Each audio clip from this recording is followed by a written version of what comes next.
El presente podcast tiene fines informativos, educativos y de divulgación jurídica.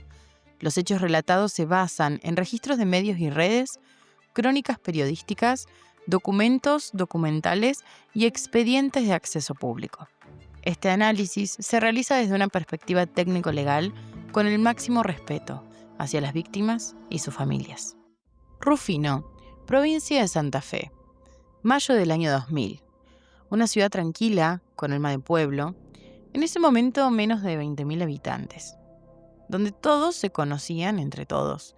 Saben qué haces, cuándo lo haces, con quién. Las puertas quedan sin llave y el ritmo de la vida, como sabemos quiénes somos de algún pueblo, lo marcamos nosotros, los vecinos. En ese ecosistema todos sabían y conocían la cara de la justicia penal del lugar. Era la de Carlo Fraticelli. Él no era un vecino más. Era el juez penal de la región, el hombre que firmaba los allanamientos, el hombre que dirigía la policía, el encargado de investigar los delitos y de culpar a vecinos de ser criminales. Así que todos más o menos sabían que él tenía un poder institucional indiscutible. Pero detrás de su despacho en el tribunal, detrás de los expedientes que investigaba, tenía a su familia, una que vivía en el chalet de ladrillos vistos de la calle San Juan al 340. Ahí vivían Carlos, con su esposa, Graciela Dieser, y sus dos hijos, Franco, el mayor, y Natalia Fraticelli, la más chica. Natalia, en mayo del 2000, tenía 15 años.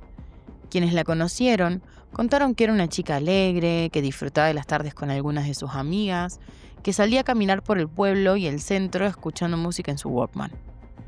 Natalia tenía un retraso madurativo leve, que se sumaba a ataques de epilepsia sufridos como secuela de una grave meningitis que le había dado cuando era pequeña. Es por esta situación de su salud que no pudo seguir estudiando y dejó la escolaridad en la escuela primaria. Pero lejos de abrumarse y de encerrarse en sí misma, Natalia salía de su casa a hacer cursos de peluquería y también le gustaba mucho la manicura. Se la hacía a sus profesoras, a sus amigas, a su mamá, a ella misma. Lo que sí pasaba, y era un cansancio para cualquier adolescente, era que, como ella necesitaba medicación diaria y cuidados constantes, sus padres y su hermano solían estar muy encima de ella y muy cerca todo el tiempo. La alarma del sábado 20 de mayo no solo despertó a Graciela, sino que dio cuenta de una tragedia que iba a azotar a toda la familia Fraticelli Dieser de una forma inimaginable hasta ese momento.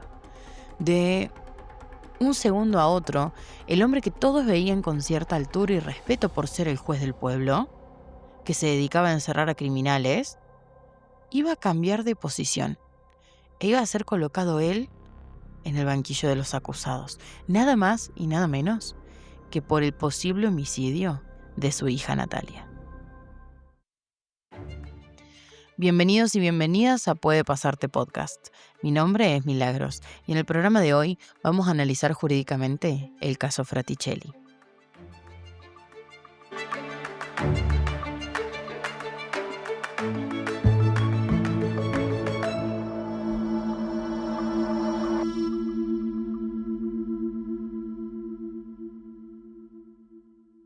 Para comprender la gravedad del contexto, primero lo tenemos que conocer, pero a fondo. El espacio geográfico ya lo analizamos. Quienes somos del interior sabemos de lo que hablamos, ¿no? El famoso pueblo chico, infierno grande. Todos se conocen, pero absolutamente todo, de vos. Y aunque lo disimulen, aunque hagan que no lo observan, siempre te están mirando. Entonces, para la familia Fraticelli, que no pasaba desapercibida por el poder que tenía, por el dinero que ostentaba y también por algunos escándalos que vivía la familia en su cotidianidad, era algo común estar en boca de algunos, de pocos o de todos. Porque a Carlos siempre lo veían correr. Él corría mucho. Hay quienes dicen que más de 20 kilómetros por día, todos los días. Y por su pinta hay quienes lo comparaban con Iggy Pop. De contextura delgada, siempre bronceado y con una cabellera larga y rubia. Las vecinas, que no tardaron en testificar a los medios de comunicación, mencionaban que él mantenía su rubio con un teñido. La verdad que nunca salió a desmentirse. Además de corredor y juez, Carlos era profesor de francés de la escuela del pueblo. Escuela que, dicen, le dio otro gran secreto, su amante. Graciela era ama de casa, fiel devota a la iglesia y a las tareas del hogar. Un poco seria, dura, hasta fría, según algunos testimonios. Unos meses antes del crimen de Natalia, Graciela tuvo un grave accidente de tránsito que le dejó un brazo quebrado y siempre se creyó, en las voces del pueblo, que fue un antes y un después. Los vecinos murmuraban que había descubierto el amorío que tenía su marido y la imagen de esa familia perfecta que ella quería se estaba desmoronando. Carlos y Graciela les conté que tuvieron 2 hijos, Franco el más grande y Natalia la más chica.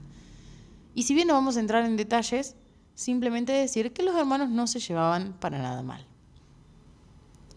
Mayo, ya sabemos que mayo en la Argentina es un mes complicado. Casi que es invierno, los lugares secos se secan aún más, las personas se guardan en sus casas y algo raro se sentía en el chalet de San Juan al 340. Empezó lo que, haciendo el análisis, llamaría el goteo de ausencias un viernes de mayo en el chalet de la familia. Porque un viernes a la noche, Franco avisa que sale a bailar con su novia en ese momento y que después se va a ir a dormir a lo de su abuela. ¿Raro? No, la verdad que no, para nada. ¿Por qué?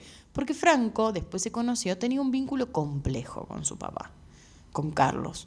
Entonces a veces prefería irse a lo de su abuela paterna, pasar algunas noches y que todo esté más o menos en calma. Poco después del aviso de Franco, suena el teléfono de la casa Fraticelli. Era Carlos. Le dice a su esposa Graciela que no lo esperen a comer porque está atascadísimo en el trabajo, que habían encontrado algún indicio o prueba de la investigación que estaban llevando a cabo. Y acá se desata algo muy importante. Carlos estaba, supuestamente, investigando implicaciones, supuestas, policiales y políticas en el tráfico que había en las whiskerías de la ruta de Rufino. La pregunta que tenemos que hacernos es, ¿realmente se había quedado en el juzgado? ¿Ustedes qué están creyendo en este momento? La investigación arrojaría tiempo después que Carlos, esa noche, que va a ser la noche del crimen, estaba en un hotel alojamiento con su amante, una profesora de la escuela donde él trabajaba. Así que, habiendo ubicado a 2 de nuestros sujetos, dentro entonces de la casa había 2 personas nada más. Graciela y Natalia. Y como suele pasar cuando madre e hija se quedan solas, Graciela le pregunta a Natalia que tiene ganas de comer, a lo que Natalia dice, mi plato favorito, arroz con salchichas. Graciela cocina, prenden la tele del living juntas, ven Showmatch, ven el show del chiste y después pusieron la novela Buenos Vecinos. Natalia jugó un rato con el perro de la familia, comió algunos caramelos de postre que Graciela encontró en la cocina y se fue a dormir a eso de las 11 de la noche. Graciela se quedó un rato más viendo la tele, acomodó, colgó algunas toallas en el patio porque había lavado, cerró la casa y se fue a su habitación. En la testimonial también mencionó que se preparó como siempre. Se acostó y se puso a rezar. Recuerda que hizo algo así de 2 oraciones y luego se quedó entredormida en el medio. No escuchó nada más, ni siquiera el ingreso de Carlos a la casa. Cerca de la 1:30 de la mañana, Carlos ingresa al chalet de San Juan al 340. Por supuesto, en sumo silencio para no despertar a nadie. Él no nota nada extraño, la clásica cotidianidad de llegar tarde a su casa. La alarma de las 8:20 de la mañana despierta a Graciela. Se levanta para que a Carlos no se le interrumpa el sueño.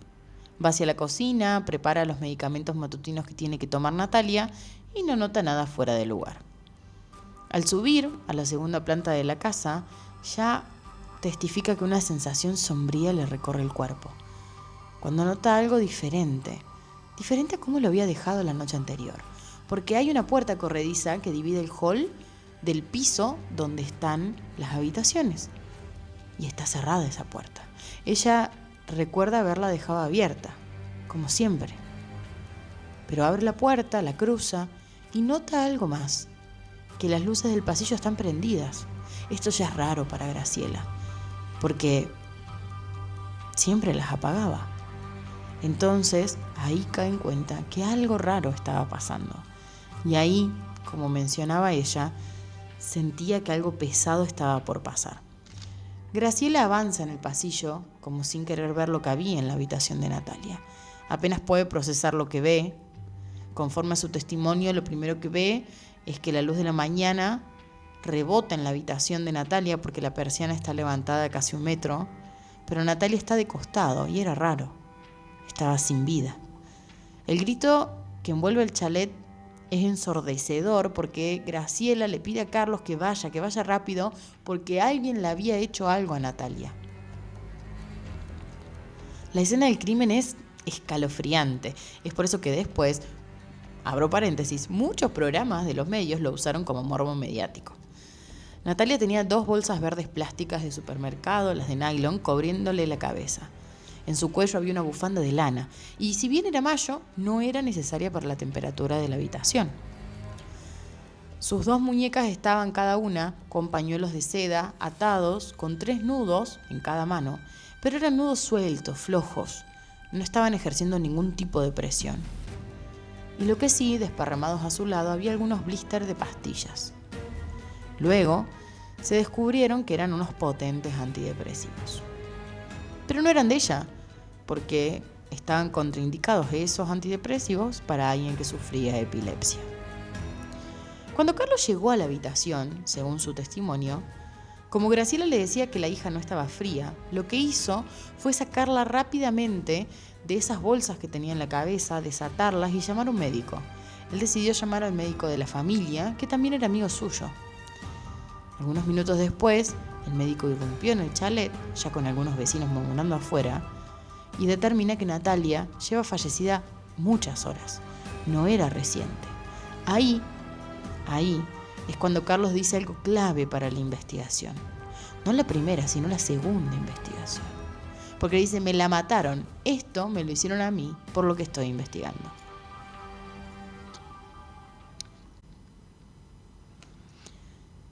Los murmullos de algunos vecinos se convirtieron en una muchedumbre que se agolpaba en la vereda. Algunas personas estaban conmovidas, otras preocupadas, como mencionan algunos testimonios. Porque si le pasaba esto a un juez, ¿qué le quedaba a ellos? Como decía uno de los vecinos a un medio después.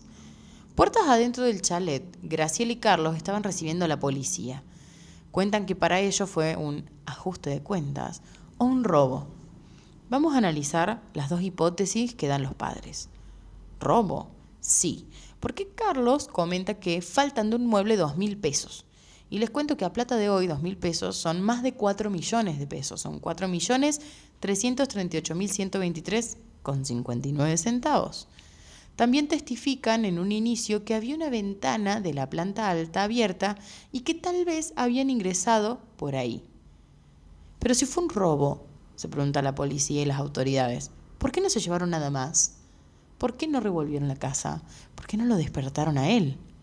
¿Por qué quitarle la vida a Natalia? ¿Les vio robar? Bueno, puede ser, pero quitarle la vida tan ensañadamente no encuadraba con un robo. Segunda hipótesis de los padres, ajustes de cuentas. Carlos le cuenta a las autoridades que está investigando el tema de las whiskerías y que eso claramente estuvo moviendo el avispero hace algunos meses. Estaba encontrando supuestas pistas que demostraban la intervención de la fuerza y la política en ese negocio ilegal. Y acá es donde se preguntaba la policía, bueno, pero ¿por qué ese mensaje hacia la hija, no hacia él? Y en todo caso, ¿por qué alguien con tanto poder se llevaría 2.000 pesos? ¿Por qué no llevarse más, ya que se está llevando plata? La realidad es que los efectivos de la justicia y la policía veían y sentían, según sus testimonios, que la familia quería sí o sí que la hipótesis tenga como protagonista a alguien afuera de la casa. Y eso fue lo que le sonó extraño al juez de la causa y a los investigadores. El apuro en cerrar todo como un robo que salió mal. Y acá voy a abrir un paréntesis como profesional del derecho. A veces pasa de manera objetiva y mucho que cuando una familia sufre este tipo de pérdidas choqueantes, de una manera que no se lo estaban esperando, realmente quieren que todo se acabe rápido. No les importa mucho en ese momento tan específico, una investigación extraña, ajena. Están en shock, ¿no? El tema acá es que la escena del crimen siempre tiene algo que contar. La hayan contaminado o no la hayan contaminado. Porque cuando los peritos de la provincia empiezan a investigar y a procesar centímetro por centímetro de toda la casa, se dan cuenta de varias cosas que va a hacer bajar las dos hipótesis de los padres. La primera tiene que ver con la hipótesis del robo. No había ningún ingreso forzado. La ventana que ellos cuentan, que podría ser supuestamente el posible ingreso y el posible escape de un sujeto anónimo que ingresó a la casa, mató a Natalia y se retiró, tiene algo que contar esa ventana. ¿Por qué? Porque en el marco de esa ventana había telarañas intactas. Y eso solo puede significar una cosa: nadie ni nada pasó por ahí. Tanto por dentro y por fuera, tampoco se observaban marcas de arrastre o de apoyo en el marco, ni en las paredes. Esto suele presentarse cuando hay ingresos por las pisadas, por las manos, por las uñas que cortan, pruebas que suelen dejar quienes ingresan a un domicilio por la ventana. Y ahí es cuando los investigadores toman a mal, bastante a mal, el hecho de que la familia quiera poner el reflector hacia una amenaza externa, fuera de la casa. Porque hay que sumar algo más. ¿Nadie se despertó? ¿Nadie escuchó un ladrido de un perro? El perro de la familia Fraticelli con el que estaba jugando Natalia de la noche, ¿no hubiese ladrado si alguien ajeno ingresaba al domicilio? ¿O es que nadie ajeno ingresó al domicilio? A todo esto, la vecindad, cuentan muchos testigos y vecinos, se había golpado a lo largo del día alrededor de la casa de los Fraticelli. Y se habían ocupado de hacer la tarea más antigua de todas, la de cronicar una situación. Los vecinos y las vecinas fueron dando la noticia con los tintes personales de cada vocero, de cada quien que iba contando la historia. Que el juez esto, que viste lo que pasó, que viste lo del hombre rubio este, que la señora del juez aquello, viste que era re mala onda, que el hermano que dónde estaba, que por qué se fue, que por qué nadie llamó a la policía. ¿Qué era lo que investigaba el juez? Todas esas preguntas de los vecinos estaban en el murmullo y fue teniendo todo el pueblo de Rufino. Era una pesadez que se volvió completamente densa porque de pronto había secretos personales que salían a la luz. ¿Dónde estaba el juez en el momento de la muerte de su hija? ¿Estaba en la casa? ¿Estaba afuera? ¿Llegó tarde? ¿Llegó temprano? ¿No comió con ellos? ¿Quién es la amante? ¿Quién conoce al amante? ¿Alguien conoce a alguien que trabaje en el hotel alojamiento que le podamos preguntar? Así funciona el pueblo. La realidad es que la primera hipótesis, la de un robo que salió mal, rápidamente se esfumó de los radares de quienes estaban investigando. Y también se fumó la posibilidad de que haya sido alguien de afuera, alguien externo. O sea que las autoridades, la policía y la justicia no iban a investigar más puertas hacia afuera. La realidad es que rápidamente el caso llama la atención de los 40 millones de argentinos. Empiezan a llegar a Rufino las cámaras y las camionetas de los canales de televisión y programas más vistos del país de ese momento. Empiezan a hablar de los detalles escabrosos, de las bolsas de nylon, de cuántos nudos tenía atada el pañuelo de seda Natalia en su muñeca. Preguntarle a los vecinos qué opinaban de la familia, qué opinaban de Carlos, qué decían de la mujer, cuántas veces iba a la iglesia, y estaban analizando cada aspecto, como siempre pasa, pareciendo más una fiscalía de instrucción, los medios de comunicación, que las autoridades mismas. Ahora bien, políticamente la situación en Santa Fe era compleja. El gobernador de Santa Fe era Carlos Reutemann. Y si se preguntan por qué les suena el apellido, sí, era el piloto de autos. Carlos Reutemann iba por su segundo mandato en Santa Fe. Y tenía un miedo profundo y justificado.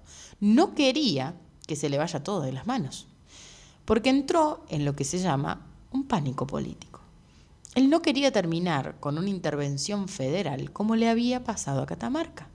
Hace unos años antes, Catamarca tuvo una intervención federal por el caso de María Soledad Morales. Para quienes no lo conozcan, el caso de María Soledad Morales fue un caso terrible. Sucedió en septiembre de 1990, cuando María Soledad Morales la asesinan brutalmente en Catamarca. Fue un caso de femicidio y fue perpetrado por los llamados hijos del poder. Fue drogada, violada, golpeada y asesinada tras asistir a una fiesta. Su cuerpo, que fue mutilado, lo arrojaron al costado de una ruta. ¿Qué fue tan grave, además de todo lo narrado recién? El encubrimiento policial y judicial para proteger a los sospechosos. Porque entre ellos estaba Guillermo Luque, que era hijo de un diputado nacional, y también había familiares del gobernador Ramón Saadi. Esto desató las grandes marchas del silencio, que fueron impulsadas por la gigante hermana Marta Peloni.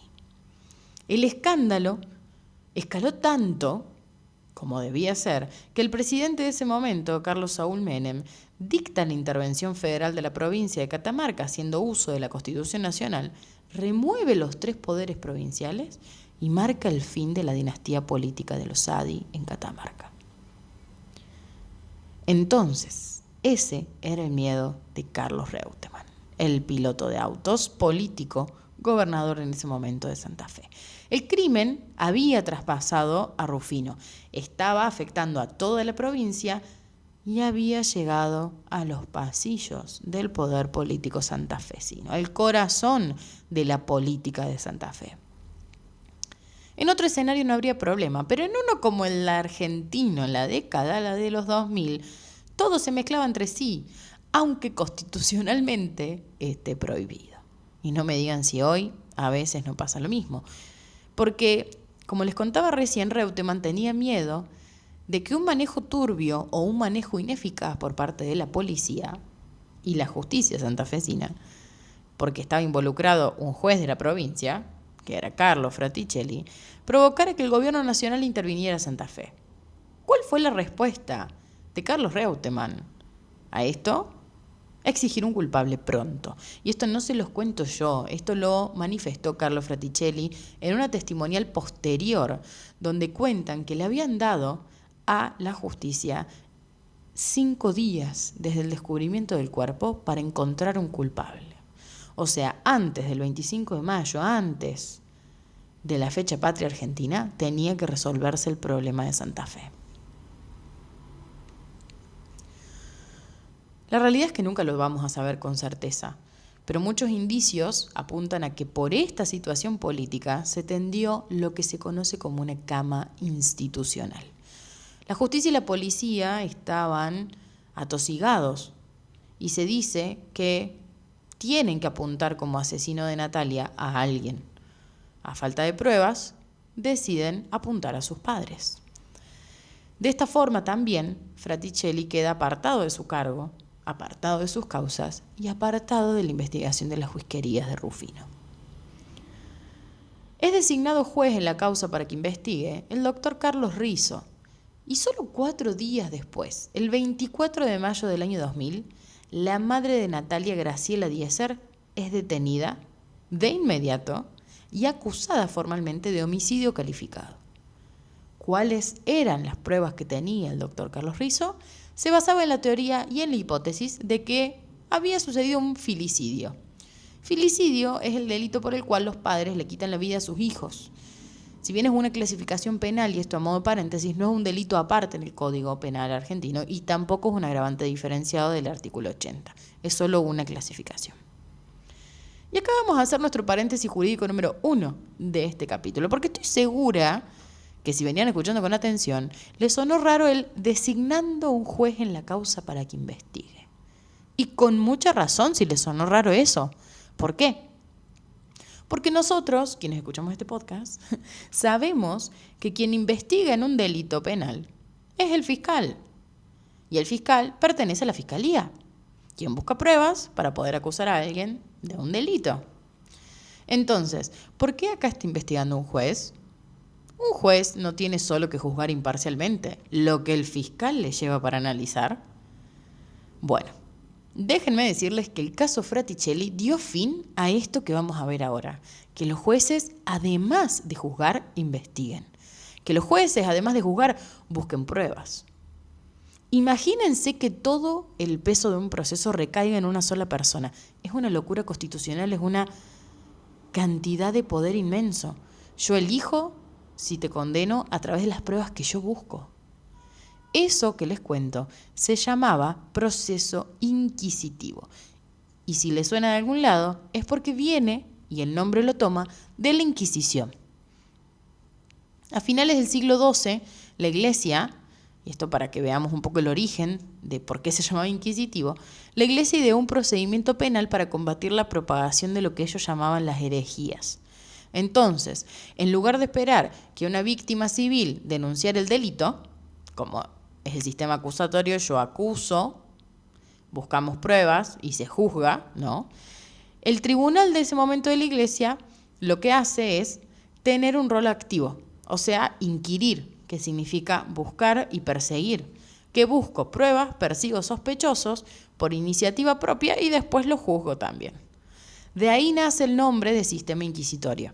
Es un modelo jurídico y procesal en el que la autoridad, en este caso un juez, asume la iniciativa de investigar, busca pruebas, acusa y juzga, todo junto una sola persona. Y encima, en el caso de Santa Fe, era un proceso escrito y privado.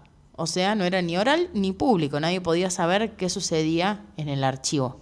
Gracias a el caso Fraticelli, lamentablemente, es cuando se termina este tipo de procesos en la Argentina. Hoy solamente quedan dos tipos de sistema acusatorios. Tenemos el acusatorio y tenemos el mixto. El mixto quiere decir que se va a dividir en dos. Primero empieza de forma inquisitiva porque un juez investiga a puerta cerrada, junta los papeles y después el proceso se convierte en un acusatorio cuando ese juez le entrega a otro tribunal distinto toda la información y se juzga en un proceso oral y público. Y ahora sí, volviendo al caso, el juez Rizzo, que es quien investigaba la causa porque estaba este proceso inquisitorio privado y escrito, imputa a los padres de Natalia con 4 días de tiempo récord, con base en argumentos médicos y, como bien dicen las bases y los estudios, prejuicios sociales. ¿Por qué? Veamos cuáles fueron las acusaciones y los motivos que llevaron a detener a los dos, porque primero detuvieron a Graciela, pero después a Carlos, porque se dividieron en 2 grandes pilares. Primero, el peritaje médico y después la supuesta motivación oculta que tenía la familia. Veamos cuáles son. Vamos con las justificaciones técnicas. El eje central de la Fiscalía para dictaminar que Natalia había sido estrangulada, que era la primera hipótesis, que los padres la habían estrangulado, surgía de la primera autopsia. ¿Por qué? Porque en esa, el médico legista, que es el médico que hace la autopsia, encontró que había un hueso pequeñísimo que se llama hioides, que está ubicado en la base de la lengua y suele ser un hueso que cuando hay estrangulamiento, que cuando hay asfixia mecánica por ahorcamiento, se rompe, estaba roto. Además, la hipótesis se basa en que el cuerpo de Natalia aparece en su cama con 2 bolsas de nylon verde de supermercado en la cabeza y pañuelos de seda que ataban sus manos. El juez argumenta que no había aberturas forzadas en la casa, que nadie externo ingresó y que los padres armaron, entre comillas, la escena del crimen con las bolsas y el pañuelo para disimular un robo o un ataque externo y desviar la investigación. Sumadas a estas 2 grandes hipótesis, se hacía un agregado de que el juez había encontrado contradicciones en los horarios que el matrimonio manifestaba sobre el hecho de la causa. Porque cuando le consultaron a los dos, tanto a Carlos como a Graciela, testificaron horas diferentes sobre quién había encontrado primero el cuerpo a la mañana y qué hicieron en los minutos posteriores, a quién llamaron y por qué. Además de lo que las bocas comentaban en el pueblo, ¿no? La llegada tarde de Fraticelli. ¿Por qué? Porque estaba en un hotel alojamiento. Y acá es donde nos apartamos de las bases de prueba posiblemente científica o ciertas, certeras, intento de cierto, y nos vamos a las posibles bases sociales, en donde el juez dice que tuvo en cuenta el contexto. ¿Por qué? Porque el juez dice, no hubo móvil económico, no había un motivo para un ataque externo. Entonces, se crea lo que después los medios de comunicación replicaron y se utilizó como base muy importante para este hecho, que fue que Natalia era un estorbo en el estatus familiar. Ya habíamos contado que Natalia tenía 15 años, que sufría un leve retraso madurativo, que también tenía epilepsia, y lo que hace el juez es manifestar que su hipótesis era esta. La habían matado porque la condición que tenía Natalia era vergonzante para sus padres y que rompía el proyecto de familia perfecta de alta alcurnia que requería el estatus social que tenían los Fraticelli, porque él era el único juez penal de la ciudad de Rufino. La hipótesis de los peritos oficiales dieron que los informes psicológicos de la época afirmaban que la madre, Graciela Diesser, y se apoyó en esto el juez para dar esta hipótesis del estorbo del estatus familiar, tenía una obsesión mística por mantener la familia ideal, en donde la discapacidad de su hija generaba un fuerte rechazo de manera inconsciente. Solo con esas hipótesis y 4 días después de haber sido encontrado el cuerpo, se llevó a cabo la primera parte del juicio, que cabe destacar, como les contaba, que fue un juicio por escrito, sin debate oral, sin debate público, bajo el famoso y anticuado sistema penal provincial inquisitivo, que lo vimos recién, y que generó un gran escándalo y una forma de ver los juicios penales en Santa Fe de manera diferente.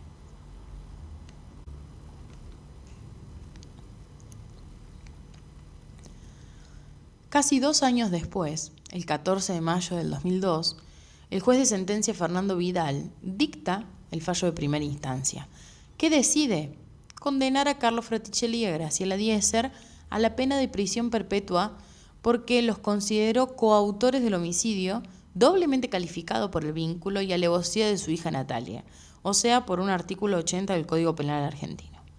En el veredicto, el juez da por válida la hipótesis de que la pareja estranguló a Natalia porque les molestaba su retraso madurativo. Pero el magistrado nunca pudo determinar quién de los dos había perpetrado este supuesto crimen. Tampoco se pudo demostrar cómo se coordinaron, tampoco se pudo demostrar cómo se ejecutó. Entonces, en derecho sucedió lo que se llama una conjetura. ¿Qué conjeturó el juez? Que uno la sostenía mientras otro lo asfixiaba. ¿En qué se basaba? En sospechas. No había pruebas físicas.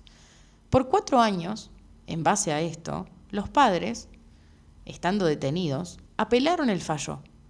Y en medio de todas estas instancias de apelación que hay en la provincia de Santa Fe, que primero pasó por Cámara de Apelaciones de Venado Tuerto y después la Corte Suprema de Santa Fe, todos los niveles judiciales ratificaron la cadena perpetua a ambos padres, cerrándoles lo que se llama las puertas al nivel provincial. Y procesalmente, cuando terminamos, porque ya estamos en la última instancia provincial, ¿qué nos queda?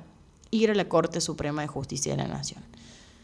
Carlos y Graciela estuvieron condenados 4 años y presos 6, hasta que en agosto del año 2006 el caso sí llegó a la Corte Suprema de Justicia de la Nación. Y acá es donde sucede algo diferente, algo que no se esperaban algunos, muchos lo anhelaban, que fue que la Corte, contra todo pronóstico jurídico y contra todo pronóstico judicial previo, decidió anular por completo la condena de Carlos y de Graciela en un fallo que hoy se considera histórico y leading case. ¿Por qué? ¿Qué descubrió la Corte, a diferencia de todas las otras instancias de la provincia de Santa Fe? Los jueces de la Corte denunciaron que el sistema judicial de Santa Fe había violado flagrantemente las garantías constitucionales. ¿Por qué? Porque tenían un sistema antiguo. Los mismos jueces de apelación, que tenían que revisar de forma imparcial si la condena era justa, ya habían intervenido previamente. Confirmado que, por ejemplo, prisiones preventivas durante la etapa de instrucción. Cuando el juez Rizzo estaba investigando, los jueces de la instancia superior lo que hacían era validar, por ejemplo, prisiones preventivas. O sea, en otras palabras, teníamos jueces juzgándose a sí mismos, viciando un proceso constitucional. Entonces, ¿qué sucedió? En el 2006 se cae la condena firme. El matrimonio Fraticelli-Diesser recupera la libertad de forma condicional tras pasar casi 6 años en prisión. Y en ese mismo fallo del año 2006, la Corte Suprema de Justicia de la Nación le ordena a la provincia de Santa Fe conformar un tribunal diferente, un tribunal nuevo para revisar el expediente desde cero. En derecho esto se llama un tribunal ad hoc. Es un tribunal especial para un caso especial. En noviembre del 2009, una nueva Cámara de Apelaciones de la provincia de Santa Fe revisó todas las pruebas con rigurosidad científica. Hicieron de todo, pero empezaron por evaluar los peritajes descartados por el primer juez, el juez Rizzo, y confirmaron que la hipótesis de estrangulamiento era falsa. ¿Por qué? Porque se descubrió que el médico legista que hizo la autopsia accidentalmente había roto el pequeño hueso del cuello de Natalia. Y como esa era la principal prueba condenatoria, se caía todo el resto. ¿Por qué? Porque había sido una mala praxis. Esto es algo común en las autopsias cuando no se realizan de manera correcta o sin la atención necesaria, que el bisturí termine rompiendo ese pequeño hueso en el momento de analizar el cuerpo. Los exámenes toxicológicos, además, los posteriores, determinaron que Natalia tenía en su organismo una dosis masiva. Era una dosis de pastillas, de entre 22 y 28 pastillas, de un fármaco llamado Uxen-Retard, que son pastillas antidepresivas. Eran esos blisters que estaban cerca de su cama. ¿Qué era este Uxen-Retard? Bueno, era la medicación que tomaba la abuela paterna de Natalia. Esta medicación, el Uxen-Retard, contenía amitriptilina, un poderosísimo antidepresivo que pertenecía, como les conté, a su abuela paterna y que Natalia había tomado a escondidas. Como Natalia sufría de epilepsia, como les había contado al principio, y tomaba pastillas anticonvulsivas todos los días, el Uxen-Retard estaba súper contraindicado para esa condición. ¿Por qué? Porque cuando se mezcla con los anticonvulsivos, tanta cantidad de pastillas le provocó lo que la autopsia luego determinó como un colapso cardíaco y posterior edema agudo de pulmón. Pero, y acá viene otra pregunta, ¿cómo puede ser que una chica de 15 años, aparentemente feliz, tome esa decisión? Eso es lo que tuvo que analizar el tribunal. Y había un móvil que se le había pasado a todos en el momento del hecho.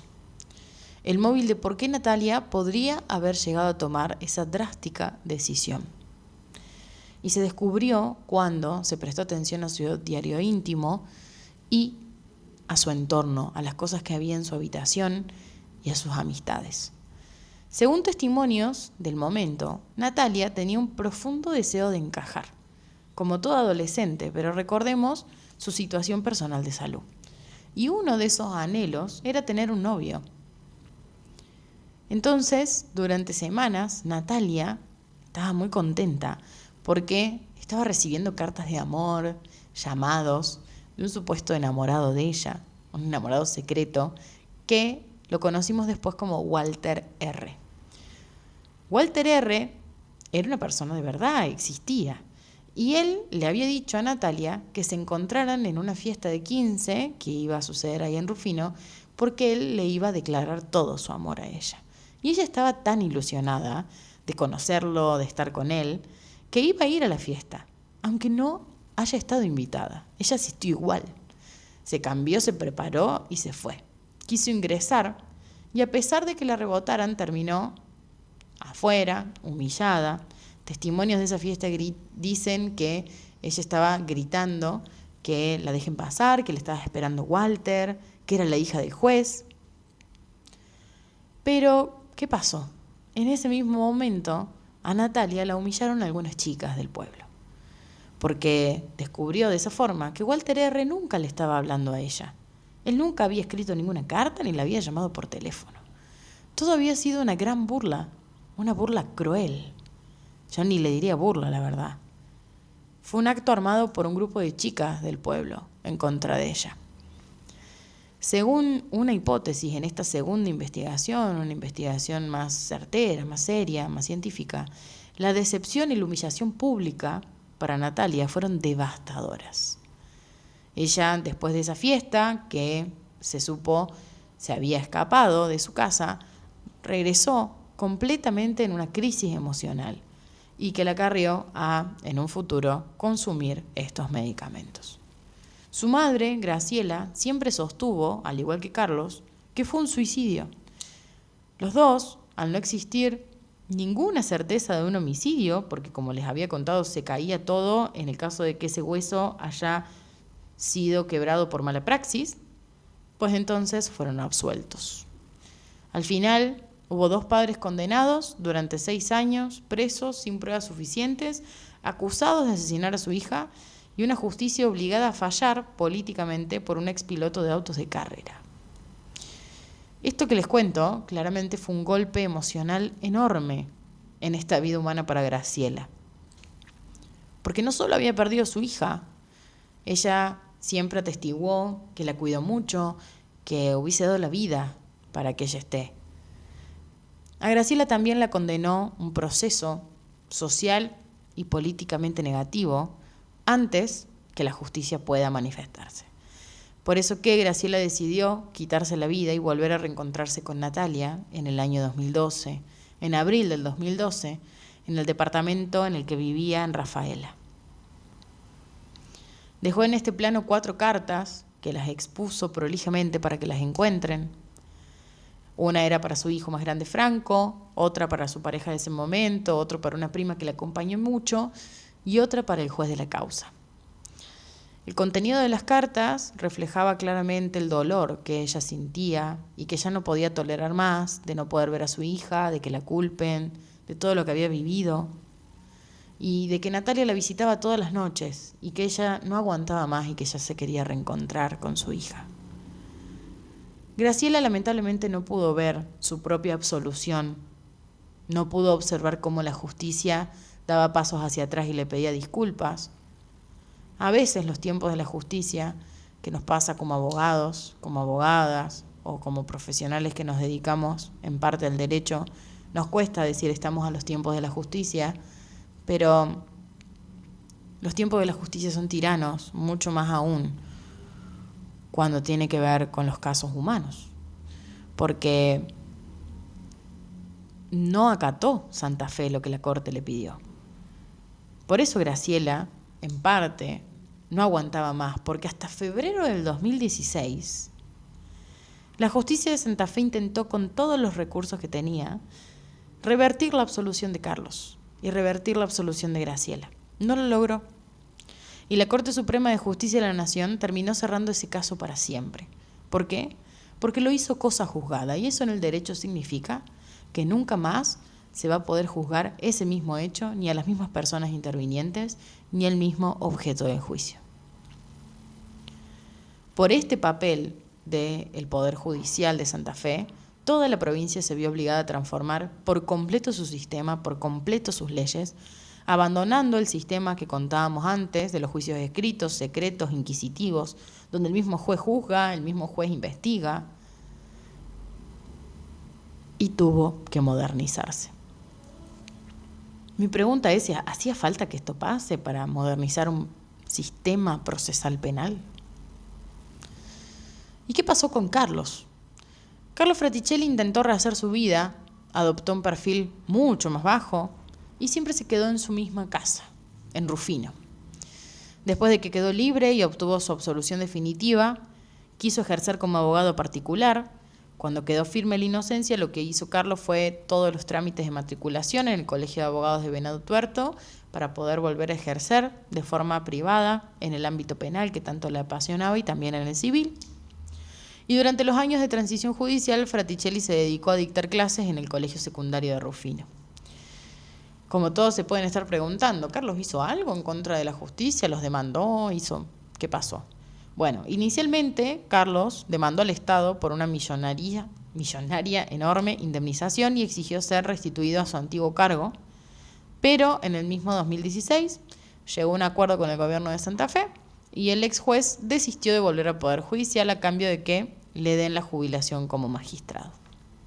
El caso Fraticelli es uno de los mayores ejemplos en la historia judicial argentina de cómo el clamor popular, el fogoneo del vecino, el apuro político, el miedo de los políticos que están ahí en turno, los medios de comunicación, construyen lo que hoy se aviva más con las redes, que es la condena social.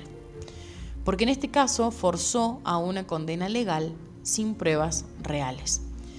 No los dejaron libres por injusticia, sino porque no había pruebas de que lo hayan cometido al asesinato. Si lo pensamos en frío y de manera objetiva, como hacemos en este podcast, que es de análisis jurídico, tenemos que preguntarnos, ¿había prueba suficiente para acusarlos? Además de las opiniones que podamos tener de manera independiente e individual. Desde el derecho, desde el punto de vista del derecho moderno, no. Es más, el derecho moderno diría, este expediente es como si agarramos un mazo de cartas y nos ponemos a hacer torres o casitas, y esas casitas y esas cartas están sostenidas por perjuicios y prejuicios sociales. Para el derecho es necesario tener prueba suficiente que demuestre una certeza necesariamente absoluta de la verdad de los hechos, de la verdad real, de la verdad material. Y acá solo teníamos indicios y conjeturas. Recordemos que la única prueba física, entre comillas, del crimen era el hueso hioides, que estaba roto. Cuando los peritos de la corte lo revisaron en autopsia, descubrieron que había sido una mala praxis porque no había ni filtraciones de sangre, no había hematomas, no había marcas, no había ningún signo de estrangulamiento manual, no había ningún tejido roto. Entonces el hueso se rompió de manera limpia. Esto llevó a otro médico legista a analizar la autopsia y a determinar que esa rotura de manera limpia es una típica maniobra de mala praxis forense, porque se suele hacer con el bisturí cuando el cuerpo ya es cadáver. Entonces se valía todo un proceso de un error médico. Tampoco había huellas, tampoco había ADN, no teníamos confesiones. Y el primer juez lo que hace fue usar como prueba que Graciela Diéser tenía una personalidad fría y pensamientos místicos religiosos, y que Carlo Fraticelli tenía un amante. Hay un mito popular que también leí mucho en los medios de comunicación de la época, que es quedaron libres por impunidad, por poder. Eso un poco no encontré una fuente que no sea periodística, o sea que podríamos hacer un breve análisis de qué se instauró y se instaló en el periodismo de la época, quien estaba vendiendo, y los invito a hacer sus investigaciones personales, este caso como un drama de intriga familiar. Ya cuando en la segunda investigación la ciencia demuestra que Natalia tenía altos niveles de antidepresivos en su estómago, que no había signos de violencia física, que la puerta de la habitación estaba trabada por dentro, esto era otro de los temas que se había pasado en la primera investigación, la única conclusión científica posible que emanaban estos indicios probatorios era una sobredosis accidental o una sobredosis voluntaria de las pastillas que los blisters estaban encontrados en la cama. Al final, podríamos pensar que la justicia o injusticia fue muy grande porque destruyó una familia, encarceló a 2 personas que luego, para la justicia, fueron encontrados inocentes y empujó indirectamente a una madre que estaba sufriendo a quitarse la vida. Todo, en parte, por lo que manifestaba Carlos, por un gobernador que no quería perder los estribos de su provincia. La verdadera tragedia judicial del caso Fraticelli es que nunca se supo con absoluta certeza qué le pasó a Natalia, porque esa instrucción penal inicial del doctor Rizzo nunca estuvo diseñada para descubrir la verdad, ni la verdad material ni la verdad real, sino que estuvo diseñada e indicada para fabricar culpables de manera rápida. El poder político transformó esta causa en una partida de ajedrez, porque teníamos que manejar los hilos como sociedad política, parece. Encajonaron sospechosos, anularon garantías constitucionales de acá, de allá. Y este expediente trasciende las antipatías o las simpatías que puedan despertar los protagonistas. No importa si nos caen bien, si nos caen mal, si los juzgamos moralmente por sus acciones, si nos caen mal que sean ultra religiosos, si les creemos, si no les creemos. Sino que hay un terror jurídico, me atrevería a decir, que genera y que plantea, porque es algo que nos puede pasar a todos en cualquier momento, y es la vulnerabilidad total que tenemos nosotros como ciudadanos en este país de que ante el clamor público, ante el clamor político que lo necesita, decide no creer la realidad de los hechos, o por lo menos no lo que están manifestando, y buscar simplemente un culpable. Mi nombre es Milagros y esto fue el caso Fraticelli. Nos escuchamos en el próximo capítulo. Pueden seguirnos en Instagram y en TikTok. Nos encuentran como @puedepasartepodcast. Le agradezco a nuestros sponsors, T-Shop del Boulevard y Quecut Viajes, empresa de viajes y turismo.